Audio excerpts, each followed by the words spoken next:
মেয়েটা মনে হচ্ছে ঘুমিয়ে পড়েছে। এবার যাই, হালকা করে একটু বৌদির কাছ থেকে ঘুরে আসি।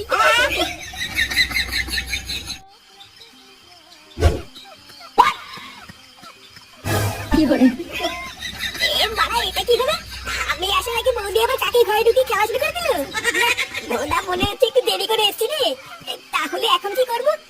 এই অন্ধকার রাস্তা দিয়ে এত দূর এত কষ্ট করে হেঁটে হেঁটে আসলাম, তাহলে কি বাড়ি চলে যাবো নাকি? ধুর বাড়া, আমি কেন বাড়ি যাবো?